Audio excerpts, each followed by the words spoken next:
মা বাবা, আমি এখন বিয়ে করব না। তোমরা কেন আমাকে বিয়ে করার জন্য জোর করছো? আমি আরো অন্ততপক্ষে 2 বছর শান্তিতে থাকতে চাই। শ্বশুর বাড়িতে গিয়ে আমি শুধু শুধু আমার জীবন নষ্ট করতে চাই না। শ্বশুর বাড়িতে যাওয়া মানে শাশুড়ির অত্যাচার সহ্য করা। আমি এখন বিয়ে করব না মা। বিয়ের পর শ্বশুর বাড়িতে যাওয়া মানে নতুন করে জীবন শুরু করা। আর তাছাড়া তোর যে পরিবারে বিয়ে দিচ্ছি সেই পরিবার কিন্তু খুব ভালো। দীপঙ্কর যেমন ভালো ছেলে, দীপঙ্করের মাও খুব ভালো। তোর শাশুড়ি মা কিন্তু খুবই ভালো মানুষ, তোকে একেবারে মেয়ের মতো ভালোবাসবে। তাই তুই এই বিয়েতে রাজি হয়ে যা মা, তোর কোনো অসুবিধা হবে না, তুই খুব সুখে থাকবি। আর তুই তো দেখতেই পাচ্ছিস আমার শরীরটা আজকাল ভালো থাকছে না। এখন হঠাৎ করে যদি আমার কিছু হয়ে যায় তাহলে কি হবে একবার ভেবে দেখেছিস? আর তোর জন্য তোর দাদাও তো বিয়ে করতে পারছে না। তোর বিয়ে হবে, তারপর তোর দাদা বিয়ে করে বাড়িতে বউ নিয়ে আসবে। অনেক হয়েছে, এবার বিয়েতে রাজি হয়ে যা। তুই দেখবি বিয়ের পর তুই খুব সুখে থাকবি, শ্বশুর বাড়ি থেকে তোর কোনো সমস্যা হবে না। এভাবেই বাবা মা বারে বারে বিয়ের জন্য জোর করলে সঞ্চিতা বাধ্য হয়ে বিয়ে করতে রাজি হয়। কিন্তু বিয়ের পর সঞ্চিতা কিছুতেই শ্বশুর বাড়িতে নিজেকে মানিয়ে নিতে পারে না। আসলে সঞ্চিতা ছোটবেলা থেকেই প্রচন্ড পরিমাণে জেদি ছিল, আর সে ভীষণই উচ্ছৃঙ্খল ভাবে জীবনযাপন করতে পছন্দ করত। মায়ের বাড়িতে থাকার সময় সঞ্চিতা যেমন বেলা 12টার সময় ঘুম থেকে উঠত, সেরকমই শ্বশুর বাড়িতে যাওয়ার পরও সঞ্চিতা বেলা 12টার আগে কিছুতেই ঘুম থেকে উঠতে চায় না। আর এভাবেই প্রায় 15 দিন কাটে। এই 15 দিনের মধ্যে সঞ্চিতাকে তার শাশুড়ি মা কোনো কথা বলে না। সে নিজেই সকালবেলা ঘুম থেকে উঠে বাড়ির সমস্ত কাজকর্ম করে এবং রান্না বান্না করে রাখে। আর সঞ্চিতা শুধুমাত্র সময় মতো খাওয়া দাওয়া করে এবং ঘরে গিয়ে ফোন ঘাঁটতেই ব্যস্ত থাকে। তবে একদিন যখন সুচরিতা দেবী তার বৌমাকে বলে, বৌমা, তুমি এত বেলায় ঘুম থেকে ওঠো কেন? তুমি কাল থেকে সকাল করে ঘুম থেকে উঠবে। আমি জানি তুমি নতুন নতুন আমাদের বাড়িতে এসেছো, তাই এই বাড়িতে মানিয়ে নিতে তোমার একটু সময় লাগবে। তাই জন্য আমি একেবারেই কিন্তু তোমার উপর সবকিছু চাপিয়ে দিচ্ছি না। আস্তে আস্তে তুমি আমার সঙ্গে থাকতে থাকতে সব শিখে যাবে। কালকে কিন্তু সকাল 8টার মধ্যে তুমি ঘুম থেকে উঠে পড়বে আর আমার হাতে হাতে কাজ করবে, কেমন? শাশুড়ি মায়ের কথা শুনে সঞ্চিতা প্রচন্ড পরিমাণে রেগে যায়। কি এখন আপনি ঠিক করে দেবেন আমার কখন ঘুমানো উচিত, কখন ঘুম থেকে ওঠা উচিত? আমি যখন মায়ের বাড়িতে থাকতাম তখন আমি বেলা 12টার সময় ঘুম থেকে উঠতাম। আমি কিছুতেই সকালবেলা ঘুম থেকে উঠতে পারি না। তাই আপনি আমাকে 1000 বার করে বললেও আমি সকাল 8টার সময় কিছুতেই ঘুম থেকে উঠতে পারবো না। বৌমা, এরকম উঠতে পারবো না বললে তো হবে না, তোমাকে তো চেষ্টা করতে হবে। আর তুমি বাপের বাড়িতে কি করতে সেটা তো দেখে এখন কোনো লাভ নেই। এখন তোমার বিয়ে হয়েছে, তোমার নিজস্ব একটা সংসার হয়েছে, 2 দিন বাদে তোমার ছেলেপুলে হবে, তখন কিন্তু তোমাকে সব দায়িত্বটাই নিতে হবে। তাই তুমি এখন থেকেই দায়িত্বগুলো নিতে শেখো। দেখুন, সকাল সকাল আপনি একদম লেকচার দেবেন না, ঠিক আছে? আমার যখন ইচ্ছা হবে আমি তখন ঘুম থেকে উঠবো। বিয়ে করে আপনার বাড়িতে এসেছি মানে এই নয় যে আপনি আমার লাইফটাকে কন্ট্রোল করবেন। আমি যদি আপনার বাড়ির নিজের মেয়ে হতাম তাহলে কি আপনি আপনার মেয়েকেও একই কথা বলতেন? একদমই তাই। তুমি যদি আমার মেয়ে হতে তাহলে তো আমি 2টো চড় মেরে তোমাকে বোঝাতে পারতাম। কারণ এরকম বেলা করে ঘুম থেকে ওঠা কখনোই উচিত না, এতে কিন্তু আমাদের স্বাস্থ্যেরও ক্ষতি হয়। আর তুমি যদি সত্যি আমার মেয়ে হতে তাহলে আমি তোমাকে সমস্ত কিছু শিখিয়ে তবেই শ্বশুর বাড়িতে পাঠাতাম, বুঝলে?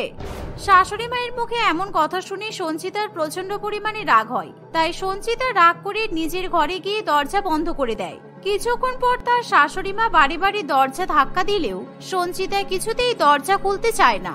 এমন সময় সঞ্চিতা নিজের দুঃখ শেয়ার করার জন্য তার এক বান্ধবী সুমিত্রাকে ফোন করে।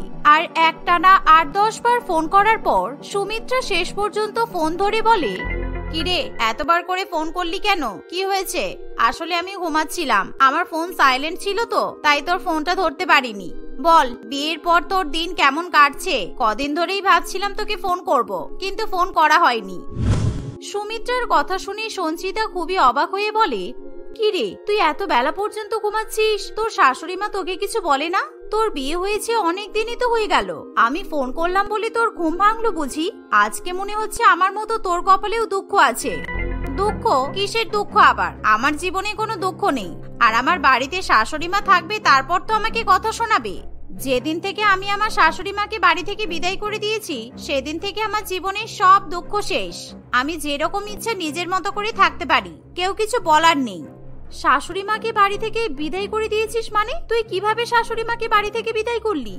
আরে আর বলিস না, শাশুড়ি মা যখন থাকতো তখন সারা দিন কিচির কিচির কিচির কিচির করতো, একটুও শান্তিতে আমাকে বাড়িতে থাকতেই দিত না। সেই জন্য বাড়িতে প্রত্যেক দিন শাশুড়ির সঙ্গে অশান্তি হতো। তাই আমি আমার শাশুড়ি মাকে বৃদ্ধাশ্রমে পাঠিয়ে দিয়েছি। এখন বাড়িতে আমি আর আমার বর থাকি। আমার ইচ্ছা হলে আমি কাজ করি, না হলে করি না। মাঝে মধ্যে আবার বরকে দিয়েও কাজ করিয়ে নিই, কোনো ব্যাপার নয়। এই তুই কিভাবে তোর শাশুড়ি মাকে বৃদ্ধাশ্রমে পাঠালি আমাকেও বল না। আমার শাশুড়িটাও না আমাকে বড্ড বিরক্ত করছে। আমি আমার শাশুড়ি মাকে এই বাড়ি থেকে বিদায় করতে চাই, আর তারপরেই আমি নিজের মতো করে এই বাড়িতে থাকতে পারবো।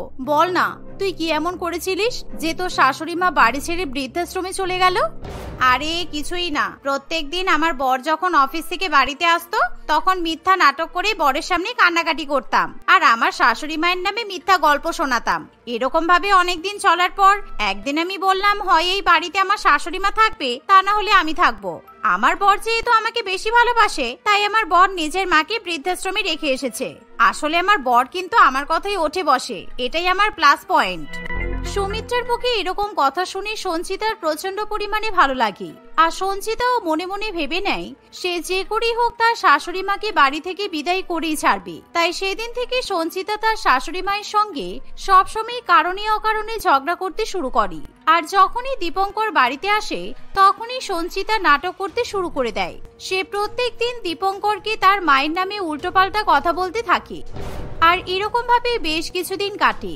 একদিন, দীপঙ্কর, তোমার মা আমাকে একদমই শান্তিতে থাকতে দেয় না। তুমি যখন বাড়িতে থাকো না, তোমার মা সারা দিন আমাকে দিয়ে কাজ করায়। আমি কোনো কাজে ভুল করলে আমার উপর অত্যাচার করে, আমার মা বাবাকেও গালাগাল করে। আমার কিন্তু মোটেই ভালো লাগছে না। এরকম যদি সবসময় চলতে থাকে আমি কিন্তু এই বাড়িতে থাকতে পারবো না। এই বাড়িতে থাকতে পারবে না মানে? তুমি আমার বাড়ি ছেড়ে কোথায় যাবে? আর শোনো, প্রত্যেক বাড়িতেই বউ শাশুড়ির মধ্যে ছোটখাটো ঝামেলা লেগেই থাকে, আর সময়ের সাথে সাথে সব ঠিক হয়ে যায়। তাই তুমি এটাকে নিয়ে বাড়াবাড়ি করো না। মা যেটা বলবে তুমি তাই করবে, দেখবে তাহলে মা তোমাকে ভালোবাসবে। কি এখন তোমার মায়ের কথা শুনে আমাকে চলতে হবে? কেন, আমার কি নিজস্ব কোনো জীবন নেই? আমি বাড়ির চাকর নাকি তোমার মায়ের চাকর যে তোমার মা যা বলবে আমাকে তাই শুনতে হবে? আমি তোমার মায়ের কোনো কথা শুনতে পারবো না। অনেক হয়েছে, আর নয়। হয় এই বাড়িতে তোমার মা থাকবে, তা না হয় আমি থাকবো। তুমি তোমার মাকে এই বাড়ি থেকে তাড়িয়ে দাও, তা না হলে কিন্তু আমি এই বাড়ি ছেড়ে চলে যাব। সঞ্চিতার মুখে এরকম কথা শুনি দীপঙ্কর প্রচন্ড পরিমাণে রেগে গিয়ে বলে, তোমার কি মাথা খারাপ হয়ে গেছে নাকি? আমি আমার মাকে এই বাড়ি থেকে তাড়িয়ে দেবো? ছোটবেলা থেকে আমার মা আমাকে কত কষ্ট করে মানুষ করেছে। আমি যখন মাত্র 2 বছরের ছিলাম তখন আমার বাবাও মারা যায়। তারপর থেকে আমার মা অনেক কষ্ট করে আমাকে এত বড় করে তুলেছে। আজকে আমি যা কিছু শুধুমাত্র আমার মায়ের জন্যই। আর তুমি বলছো আমার মাকে বাড়ি থেকে তাড়িয়ে দিতে? কখনো না। আজকের পর থেকে এরকম কথা তুমি কখনো বলবে না, বলে দিলাম। তাহলে ঠিক আছে, তুমি তোমার মায়ের সঙ্গেই থাকো। আমি এই বাড়িতে থাকতে পারবো না। আমি আমার বাপের বাড়িতে চলে যাচ্ছি। যদি তোমার মনে হয় তুমি আমার সঙ্গে সংসার করতে চাও, তাহলে আমার বাপের বাড়িতে চলে যেও। তারপর না হয় আমরা ভাড়া বাড়িতে থাকবো, কিন্তু এই বাড়িতে আমি কখনো ফিরে আসবো না। এভাবেই সঞ্চিতা এবং দীপঙ্কর একে অপরের সঙ্গে প্রচন্ড পরিমাণে ঝগড়া ঝামেলা করতে থাকে। দীপঙ্করের সঙ্গে এবং তার মায়ের সঙ্গে সঞ্চিতা প্রতিনিয়ত ঝগড়া করে। এভাবে বেশ কিছুদিন কাটে, কিন্তু একদিন সুচরিতা দেবী যখন দেখে তার ছেলে বৌমা আবার নিজেদের মধ্যে ঝগড়া করছে, তখন তার প্রচন্ড পরিমাণে খারাপ লাগে। আমার জন্য আমার ছেলে বৌমার সংসারে এত অশান্তি। আমি হয়তো এই বাড়িতে না থাকলেই আমার ছেলে আর বৌমা সুখে সংসার করতে পারবে। এমনিতেও আমার বয়স হয়ে গেছে, আমি আর বেশি দিন বাঁচবো বলে মনে হয় না। কিন্তু এখন ওদের জীবন পুরোটাই বাকি, তাই আমি এই বাড়ি ছেড়ে চলে যাব। হে উপরওয়ালা, তুমি আমার ছেলে বৌমাকে সারা জীবন সুখে রেখো। এমনই ভাবনা চিন্তা করে চোখে জল নিয়ে সুচরিতা দেবী বাড়ি থেকে বেরিয়ে যায়। আর কিছুক্ষণ পরেই দীপঙ্কর তার মাকে বাড়িতে দেখতে না পেয়ে খোঁজাখুঁজি করতে শুরু করে। দীপঙ্কর খুবই ভয় পেয়ে যায়, আর সে বিভিন্ন জায়গায় ফোন করে তার মায়ের খোঁজ নিতে শুরু করে, কিন্তু সে কোথাও তার মায়ের কোনো খোঁজ খবর পায় না, যার ফলে দীপঙ্কর কান্নাকাটি করতে শুরু করে দেয়। যাক, খুব ভালো হয়েছে, বাড়ি থেকে আপদটা বিদায়ী হয়েছে। তুমি আর আমি একদম সুখে সংসার করতে পারবো। আমাদের সংসারে আর কোনো আপদ থাকলো না। সঞ্চিতার মুখে এরকম কথা শুনে দীপঙ্কর খুবই রেগে যায়, আর দীপঙ্কর রেগে গিয়ে সঞ্চিতাকে ঠাস করে একটা চড় মেরে বলে, আজকে তোমার জন্য আমার মা বাড়ি ছেড়ে চলে গেছে। তুমি কি ভেবেছো এবার আমি তোমার সঙ্গে সুখে সংসার করবো? কিছুতেই না। যাও, তুমি তোমার বাবার বাড়িতে চলে যাও। যতদিন আমি আমার মাকে ফিরে পাচ্ছি ততদিন তুমি এই বাড়িতে আসবে না। আমি আমার মাকে যে করে হোক খুঁজে বের করবো। আর তুমি যদি আমার মায়ের সঙ্গে মিলেমিশে থাকতে পারো তাহলেই তোমার সঙ্গে থাকবো, তা না হলে আমার পক্ষে সম্ভব হবে না তোমার সঙ্গে সংসার করা। দীপঙ্করের কথা শুনে সঞ্চিতার প্রচন্ড পরিমাণে রাগ হয়, তাই সঞ্চিতা ব্যাগপত্র গুছিয়ে বাপের বাড়িতে চলে যায়। আর সঞ্চিতার কুকর্মের কথা জানতে পেরে তার বাবা মা এবং দাদা তাকে প্রচন্ড পরিমাণে বকাবকি করে, তবে তাতেও সঞ্চিতার কিছু যায় আসে না। আরে তোমরা চিন্তা করছো কেন? দীপঙ্কর আমাকে ছাড়া থাকতে পারবে না আমি জানি। আজ না হয় কাল দীপঙ্কর আমাকে নিশ্চয়ই নিতে আসবে, কারণ দীপঙ্করের মাকে আমি বাড়ি থেকে বিদায় করে দিয়েছি। আমার মনে হয় না দীপঙ্কর ওই বুড়িকে আর খুঁজে পাবে বলে। চারিদিক থেকে ঠোকর খাওয়ার পর দীপঙ্কর ঠিক আমার কাছেই ফিরে আসবে। এই বলে সঞ্চিতা সেদিন থেকে মায়ের বাড়িতে থাকতে শুরু করে। আর অন্যদিকে দীপঙ্কর পাগলের মতো তার মাকে খুঁজতে থাকে, কিন্তু কিছুতেই সে তার মায়ের কোনো খোঁজ খবর পায় না। আর এরকম ভাবে বেশ কয়েক মাস কেটে যায়। আর সঞ্চিতা এখন তার মায়ের বাড়িতে বেশ হাসি খুশি দিন কাটায়, কারণ তাকে এখন কোনো বাড়ির কাজকর্ম করতে হয় না। সে সারাদিন বন্ধুদের সঙ্গে আড্ডা মেরে বেড়ায় আর ফোনে গল্প করে সময় কাটায়। কিন্তু এরই মধ্যে সঞ্চিতার দাদা সঞ্জয় বিয়ে করে বাড়িতে বউ নিয়ে আসে। আর তারপর থেকেই সঞ্চিতার জীবনে নানান রকম সমস্যা দেখা দেয়। কি হলো বৌমা, এত বেলা হয়ে গেল, তুমি এখন ঘুম থেকে উঠছো? তুমি রান্না বান্না করবে কখন আর আমাদেরকে খেতে দেবে কখন? আমাদের তো খাওয়ার সময় হয়ে এলো, কটা বাজে একবার দেখেছো? আজকে আমি রান্না বান্না করব না, আর নাইবা বাড়ির কোনো কাজ করব। আপনি আজকে আপনার মেয়েকে বাড়ির কাজকর্ম করতে বলুন আর আমাদের জন্য রান্না বান্না করতে বলুন। সেই তো আপনার বিবাহিত মেয়েকে আপনি বাড়িতে বসিয়েই রেখেছেন, ফ্রিতে বসে বসে খাচ্ছে, তাই ওকেও কাজকর্ম করতে বলুন। আমি কেন সবসময় চাকরের মতো খাটতে যাব? বৌদি, তোমার এত বড় সাহস, তুমি আমাকে এতগুলো উল্টোপাল্টা কথা বললে কিভাবে? দাদা, তুই কি কিছু শুনতে পাচ্ছিস না? তোর বউ আমাকে কাজ করতে বলছে। তোমার দাদা কি বলবে? আমি যা বলছি ঠিকই বলছি, আমি তো কোনো ভুল কথা বলছি না। সঞ্জয়, তোমার বিবাহিত বোন যদি এভাবে বাপের বাড়িতে পড়ে থাকে, তাহলে কিন্তু আমি তোমার সঙ্গে সংসার করতে পারবো না। আমি আমার বাপের বাড়িতে ফিরে যাব। তুমি যদি আমার সঙ্গে সুখে সংসার করতে চাও, তাহলে তোমার বোনকে এই বাড়ি থেকে বিদায় করো। বোন, অনেকদিন হয়েছে তুই বাপের বাড়িতে আছিস, তুই এবার তোর শ্বশুর বাড়িতে ফিরে যা। আমি খবর পেয়েছি তোর বোন নাকি তোর শাশুড়ি মাকে রেলওয়ে স্টেশন থেকে খুঁজে পেয়েছে, আর তোর শাশুড়ি মা খুবই অসুস্থ, হসপিটালেও ভর্তি আছে। তাই আমার মনে হয় তোর শ্বশুর বাড়িতে ফিরে যাওয়াই উচিত, কারণ বিয়ের পর মেয়েদের শ্বশুর বাড়িটাই কিন্তু আসল বাড়ি হয়। দাদা বৌদির মুখে এরকম কথা শুনে সঞ্চিতা নিজের ভুল বুঝতে পারে, আর সে উপলব্ধি করে সে চাইলেও আর বাপের বাড়িতে বেশি দিন পর্যন্ত থাকতে পারবে না। তাই সঞ্চিতা তখনই হসপিটালে ছুটে যায় আর দীপঙ্কর এবং তার মায়ের কাছে হাত জোড় করে ক্ষমা চাইতে শুরু করে। আমাকে ক্ষমা করে দিন মা, আমি আপনার সঙ্গে খুব অন্যায় করেছি, আপনাকে আমি অনেক কষ্ট দিয়েছি। আজকে আপনার এই অবস্থা শুধুমাত্র আমার জন্য। আমি কখনো আপনাকে মায়ের চোখে দেখিনি। আসলে আমার বান্ধবীর কথা শুনে আমার মাথা নষ্ট হয়ে গিয়েছিল। তবে আজকের পর থেকে আমি আর কখনো আপনার সঙ্গে খারাপ ব্যবহার করব না। আমি যা পাপ করেছি, উপরবেলা আজকে আমাকে আমার পাপের শাস্তি দিয়েছে। দীপঙ্কর, তুমিও আমাকে ক্ষমা করে দাও।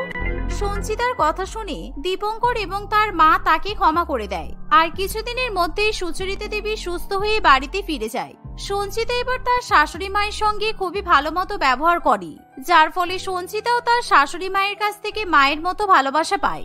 এর ফলে সঞ্চিতা হাসি খুশি সংসার করতে থাকে। ছেলের বউ বাড়িতে নিয়ে এসে মিনতি দেবী খুবই খুশি ছিল। এরকম একজন বৌমাই তো সে বরাবর চেয়েছিল। তার বৌমা যেমন সুন্দর তেমনই সুশীল, এমনকি তার নামও সুশীলা। আজকালকার দিনে না এরকম নাম শুনতে পাওয়া যায় আর না এরকম মেয়ে দেখতে পাওয়া যায়। সুশীলা গৃহকর্মে নিপুণা, সারাদিন সমস্ত কাজ গুছিয়ে সুন্দরভাবে করে সে বাড়ির সবার কত খেয়াল রাখে।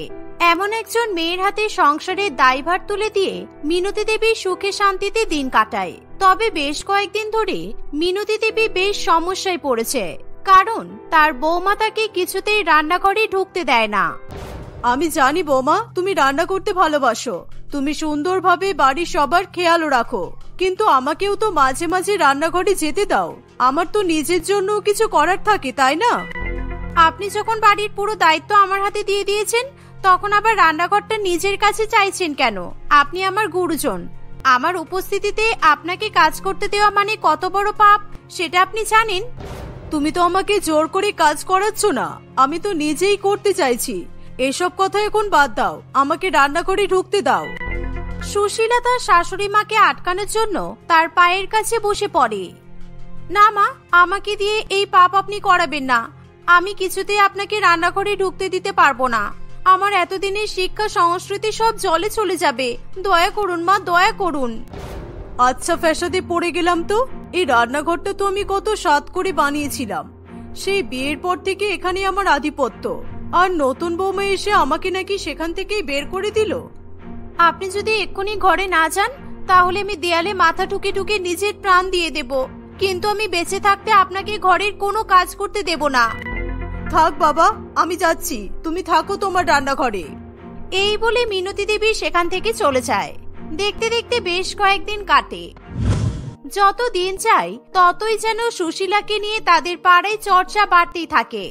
এত সুন্দর, এত ভদ্র এবং এত সংস্কারী বৌমা তাদের পাড়ায় আগে কখনো দেখা যায়নি।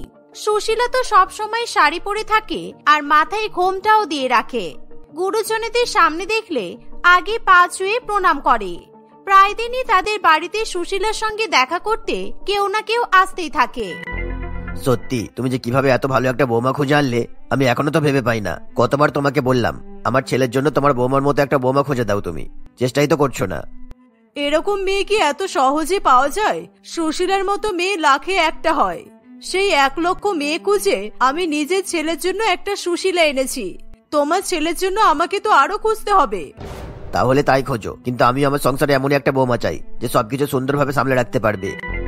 সত্যি আমার বৌমা সবকিছু সামনে রাখে, এমনকি আমাকে রান্নাঘরেও ঢুকতে দেয় না। সব রান্না নিজে করে। দিনে যতবার চা চাইবে ও ততবার বানিয়ে দেবে।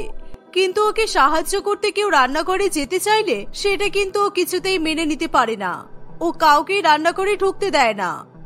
এ মা, এমন কেন? তোমার রান্নাঘরে তোমাকেই ঢুকতে দেয় না? না, দেয় না তো। বলে নাকি আমাকে যদি রান্নাঘরে ঢুকে কাজ করতে হয় তাহলে নাকি ওর পাপ হবে। ও থাকতেও আমাদের কোনো কাজ করতে দেবে না। রমেশবাবু সুশীলার ব্যাপারে যত কথা শুনে ততই আনন্দে এবং গর্বে তার বুক যেন চওড়া হয়ে যায়। দেখতে দেখতে আরো বেশ কয়েকদিন কাটে। রমেশবাবু অনেকবার সুশীলার সঙ্গে কথা বলার চেষ্টা করে, কিন্তু সুশীলা এতই লাজুক যে সে রাস্তার কারোর সঙ্গে দাঁড়িয়ে এক মুহূর্ত কথা বলতেও চায় না। আর তার বাড়িতে কেউ আসলে তখনও সে এক মাথা ঘোমটার আড়ালে লুকিয়ে ঘরের এক কোণায় দাঁড়িয়ে থাকে। সবাই সুশীলার সঙ্গে দেখা করেছে বা কথা বলেছে, এটা যেমন সত্যি তেমনি সুশীলার ঘোমটার কারণে তার মুখ ঠিক করে কেউ দেখতে পায়নি, এটাও সত্যি। একদিন সুশীলা রান্নাঘরে রান্না করছে, এমন সময় তাদের রান্নাঘরে জানালা দিয়ে একটি মেয়ে এসে সুশীলাকে ডাকতে থাকে।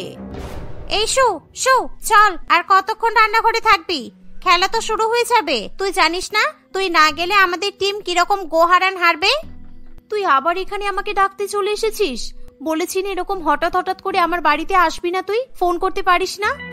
ফোনটা একবার চেক কর। আমি 20 বার ফোন করেছি, তোর ধরার তো সময় হলো না। ঠিক আছে, এখন যা, আমি ম্যানেজ করে বেরোচ্ছি। আর হঠাৎ হঠাৎ করে তোরে এরকম ভাবে খেলার আয়োজনই বা করিস কেন? জানিস না এখন আমার ঘর সংসার হয়েছে? এইভাবে সুশীলা তার বান্ধবীদের সঙ্গে কথা বলে ভালো করে সমস্ত রান্নাঘর গুছিয়ে রান্নাঘরের ভেতরেই শাড়ি পাল্টে ক্রিকেটের জার্সি এবং প্যান্ট পরে নেয়। সুশীলা রান্নাঘরের জানালা দিয়ে বাইরে বেরিয়ে পড়ে। রান্নাঘরের মধ্যেই সুশীলার ব্যাট বল, উইকেট, জার্সি, শরীরচর্চা করার মতো সমস্ত জিনিসপত্র ছিল। সে বাড়ির সবার জন্য নানান রকমের তেল ঝাল মশলা দেওয়া খাবার বানালেও নিজের জন্য সমস্ত ডায়েট মেনে খাবার দাবার বানায়। তার বিয়ের আগে কখনো তার বাবা এভাবে তাকে ক্রিকেট খেলতে দেয়নি। সে ভেবেছিল বিয়ের পর হয়তো তার স্বামী তার কথা ভাববে, কিন্তু অনুপম তার বাবার মতোই গোড়া। মেয়েদের এসব খেলায় তাদের একেবারে মত নেই বললেই চলে। বাড়ির বউরা ক্রিকেট খেলে কোথাও শুনেছো? এরকম লাফালাফি করতে বললেই তোমার বাবা তোমার এত তাড়াতাড়ি বিয়ে দিয়ে দিল, আর বিয়ের পরে শ্বশুর বাড়িতে এসেও তুমি সেটাই করতে চাইছো? আমি সেই ছোটবেলা থেকে ক্রিকেট খেলে আসছি। আমার মতো ক্রিকেট খেলতে হয়তো অনেক অনেক ছেলেরাই পারে না। বাবা সংসারে থেকে কখনো ক্রিকেট খেলতে যাওয়ার জন্য জোর করতে পারিনি, কিন্তু এটা তো এখন আমার সংসার, এখানেও কি আমি কিছু চাইতে পারবো না? তোমার একার সংসার নয় এটা। তুমি ওরকম বাইরে বেরিয়ে ধিঙ্গি পানা করে বেড়ালে পাড়ার লোকেদের কাছে আমার মান সম্মান থাকবে? তার মানে আমি সারা জীবনেই হেসেল সামনেই কাটিয়ে দেব, আর জীবনে কোনোদিনও জার্সি পরার সুখ আমার কপালে আসবে না? ওসব ভুলে যাও। বাড়িতে থাকবে, রান্না বান্না করবে, ইচ্ছা হলে 2-4টে বই পড়বে, গান গাইবে, কবিতা পাঠ করবে। এসব করে তুমি আরো সুশীল হয়ে উঠবে। ওসব ক্রিকেট টিকেট তোমার জন্য নয়। এভাবে সুশীলার স্বামী অনুপম সুশীলার জীবনের একেবারে সবচেয়ে বড় স্বপ্নকে কয়েক মিনিটের মধ্যেই ধূলিসাৎ করে দেয়। সুশীলা প্রথমে বুঝে উঠতে পারে না কিভাবে সে এই সমস্যা থেকে পরিত্রাণ পাবে। বিয়ের পরপরই সংসারটা যেন তার কাছে বোঝার মতো মনে হতে থাকে। সে রোবটদের মতো সকাল থেকে বিকাল পর্যন্ত কাজ করতে থাকে, কিন্তু তার মুখে হাসি দেখতে পাওয়া যায় না। এমন অবস্থায় একদিন তার সঙ্গে দেখা করতে তার বান্ধবী মাধুরী তার বাড়িতে আসে। তোকে তো সেদিন ফোনেও বললাম যে আমার শ্বশুর বাড়ি থেকে আমার ক্রিকেট খেলা মেনে নিতে পারবে না, তারপরে তুই আমাকে এখানে ম্যাচের জন্য ডাকতে এসেছিস। তোর কি বুদ্ধিশুদ্ধি লোপ পেয়েছে? তুই দিনের পর দিন সবার কথা শুনে নিজের স্বপ্নগুলোর গলা টিপে দিচ্ছিস, আর আমাকে বলছিস আমার বুদ্ধিশুদ্ধি লোপ পেয়েছে। কি করব তাহলে তুই বল? আর কি করলে আমি এই রান্নাঘর থেকে বেরিয়ে আমার নিজের আসল জগতে যেতে পারবো? রান্নাঘরেই থাক, বাড়ির ভেতর থেকে সবার সামনে দিয়ে বাইরে বেরোলে অনেককেই অনেক প্রশ্নের উত্তর দিতে হবে। সারাদিন রান্নাঘরে থেকে কয়েক ঘন্টার জন্য রান্নাঘর থেকে বেরিয়ে গেলে কেউ টেরও পাবে না। তোর ব্যাট বল জার্সি যা যা দরকার আমি সব তোর রান্নাঘরের জানালা দিয়ে এখানেই দিয়ে যাব। তোর স্বামী যখন তোকে রান্না করতে বলেছে তখন তুই সারাদিন রান্নাঘরেই থাক, কিন্তু নিজের স্বপ্নটাকে এভাবে জলে ডুবিয়ে দিস না। মাধুরী সুশীলার রান্নাঘরের জানালা দিয়ে তাকে সমস্ত দরকারি জিনিসপত্র দিয়ে যায়। সুশীলা রান্নার ফাঁকে ফাঁকে একটু একটু প্র্যাকটিস করে, কখনো একটু শরীরচর্চাও করে। এই কারণেই সে রান্নাঘরে কাউকে ঢুকতে দিতে চায় না। আর মাঠে গিয়ে খেললে যদি কেউ তাকে চিনে না ফেলে এই ভয়ে সুশীলা সারাদিন এক মাথা ঘোমটা দিয়ে ঘুরে বেড়ায়। এইভাবেই কয়েক মাস কাটে। মাধুরীর ডাকে মাঠে গিয়ে সুশীলা দারুণ সুন্দর ক্রিকেট খেলে এবং তাদের টিমকে জিতিয়ে দেয়। খেলা শেষে মাঠ থেকে বেরোবে এমন সময় রমেশ বাবু সেখানে চলে আসে। এই তুমি সুশীলা না, মিনতি বৌদির বৌমা তো? হ্যাঁ আমি ঠিকই চিনেছি, তুমিই তো। সারাদিন এক মাথা ঘোমটা দিয়ে থাকলে কি হবে? আমার চোখকে কিন্তু তুমি ফাঁকে দিতে পারোনি। আমি অবিবাহিত, আর আপনি যাদের কথা বলছেন তাদেরকে তো আমি চিনিই না। এবার আমাকে যেতে দিন। সে তুমি চলে যাও, আমি তোমায় আটকাবো না। তবে আমি কিন্তু বুঝতে পেরেছি তুমি কে। শুধু শুধু আমার সামনে মিথ্যা কথা বলে তোমার যে কি লাভ হচ্ছে সেটা আমি জানি না। শুধু শুধু কেন ওকে বিরক্ত করছেন? এক্ষুনি লোকজনকে ডেকে গণধোলাই খাওয়াবো। চল শু এখান থেকে, তুই ভয় পাস না, আমি আছি তো তোর সাথে। এভাবে মাধুরী সুশীলাকে নিয়ে সেখান থেকে চলে যায়। সুশীলা বাড়ি ফিরে জানালা দিয়ে রান্নাঘরের ভেতরে ঢুকে সে শুনতে পায় তার স্বামী প্রচন্ড জোরে জোরে চিৎকার করে করে দরজা ধাকাচ্ছে। সুশীলা প্রচন্ড ভয় পেয়ে যায়। সে কি করবে একেবারে বুঝে উঠতে পারে না। আজকের ম্যাচটা শেষ হতে কতটা দেরি হয়ে গেল। আমি ভেবেছিলাম আরো আগে চলে আসব। এখন আমি এদেরকে কি বলে সামলাবো উপরওয়ালাই জানে। সুশীলা তাড়াতাড়ি করে নিজের জার্সি পাল্টে শাড়ি পরে নেয়। সে ঘুমের ঘোরে থাকার ভান করে দরজা খোলে। হ্যাঁ মা বলুন। আমি না একেবারে ঘুমিয়ে পড়েছিলাম। আমি এক্ষুনি আপনাদের সবাইকে খেতে দিয়ে দিচ্ছি। দয়া করে কেউ আমার উপর রাগ করবেন না প্লিজ। এ কি, তুমি তোমার রান্নাঘরে কাউকে ঢুকতে দেবে না, তারপর রান্নাঘরে দরজা বন্ধ করে ভেতরেই ঘুমিয়ে পড়বে? এগুলো কি ধরনের ছেলে মানুষই সুশীলা? আচ্ছা ছাড়, মেয়েটাকে আর বকিস না। সকাল থেকে কত কাজ করেছে বলতো, তার উপর আজকে রবিবার। সে কোন ভোর থেকে ব্রেকফাস্ট বানাচ্ছে, তারপর দুপুরের রান্না, হাঁপিয়ে তো যাবেই, ঘুমিয়ে তো পড়বেই। তুই যা এখান থেকে। মিনতি দেবীর কথা শুনে অনুপম সেখান থেকে চলে যায়। সুশীলা আবার রান্নাঘরের ভেতরে ঢুকে কাজ করতে শুরু করে। মিনতি দেবী অনেকক্ষণ দাঁড়িয়ে হাঁ করে সুশীলার দিকে তাকিয়ে থাকে। সুশীলার এই দেখে বড্ড অস্বস্তি হয়। তার মনে হয় তার শাশুড়ি মা হয়তো কিছু একটা বুঝতে পেরেছে, কিন্তু সাহস করে সে তার শাশুড়ি মাকে কিছু জিজ্ঞাসা করতে পারে না। হঠাৎই মিনতি দেবী বৌমা বলে ডাকতেই সুশীলা কেমন যেন আটকে ওঠে। এতক্ষণ ধরে এরকম লাফালাফি করে খেলে এসেও তোমার রান্না করার শক্তি আছে? আমি বলি তুমি ঘরে গিয়ে হাত মুখ ধুয়ে বিশ্রাম নাও, বাকিটা না হয় আমি করে দিচ্ছি। সুশীলা এই কথা শুনে প্রচন্ড ভয় পেয়ে যায়। আমি কথা দিচ্ছি মা, আমি আর কোনোদিনও খেলতে যাব না। আপনি দয়া করে এই কথাটা অনুপমকে বলবেন না। ও যদি জানে তাহলে আমার সাথে আর সংসারই করতে চাইবে না। আমি সব ছেড়ে দেব, আমি কথা দিচ্ছি। তোমাকে কিচ্ছু ছাড়তে হবে না বৌমা, আমি আছি তো, আমি সব সামলে নেব। তুমি যেভাবে আমাদের ঘর সংসার সামলে রেখেছো সেভাবে হয়তো আমি তোমার স্বপ্ন সামলাতে পারবো না, তবে তোমাকে সাহায্য করতে পারি, এটুকু তুমি নিশ্চিন্তে থাকো। আপনি সত্যি বলছেন? আপনি আমাকে সাহায্য করবেন? একদম। আমার যদি একটা মেয়ে থাকতো আর তার যদি এরকম স্বপ্ন থাকতো তাহলে কি আমি সেটা পূরণ করতাম না? তাই আমি তোমার স্বপ্ন পূরণ করতে তোমাকে সাহায্য করব। তার আগে আপনি বলুন তো, আপনি জানলেন কি করেছে আমি ক্রিকেট খেলতে গিয়েছিলাম? আমি তো এতবার গেছি, কোনোদিন তো কেউ জানতে পারেনি। তোমার বন্ধু তোমার ফোনে প্রায় 20 বার ফোন করেছে, কম করে হলেও 50টা মেসেজ পাঠিয়েছে। তোমার ফোনটা এতবার বাজতে দেখে মেসেজগুলো আমি দেখেছিলাম। আমি ভেবেছিলাম হয়তো এটা সত্যি নাও হতে পারে, কিন্তু আমার গুণধর রমেশ ঠাকুরপো এসে আমাকে জানিয়ে গেছে যে ও তোমাকে মাঠে ক্রিকেট খেলতে দেখেছে। তুমি যতই ঘোমটার আড়ালে মুখ ঢেকে রাখো, যাদের তোমাকে চেনার তারা ঠিকই চিনতে পারবে।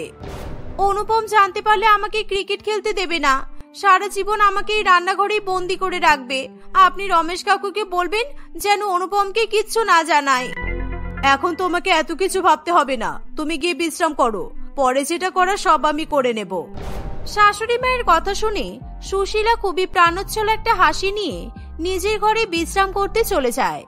সেদিনের পর থেকে সুশীলা সমস্ত ম্যাচ খেলতে যাওয়ার আগে তার শাশুড়ি মাকে জানিয়েই বাড়ি থেকে বেরোয়। সুশীলার স্বপ্ন পূরণে যেন কোনো ত্রুটি না থাকে, মিনতি দেবী সেই দিকেই লক্ষ্য রাখতে থাকে। কিছুদিনের মধ্যে মিনতি দেবী সব কথা অনুপমকেও বুঝিয়ে বলে। অনুপমও তার মা এবং স্ত্রীর কথা ফেলতে পারে না। এভাবেই সুন্দর সুশীল বউয়ের রান্নাঘর থেকে বড় বড় ক্রিকেটের মাঠের পথে যাত্রা শুরু হয়।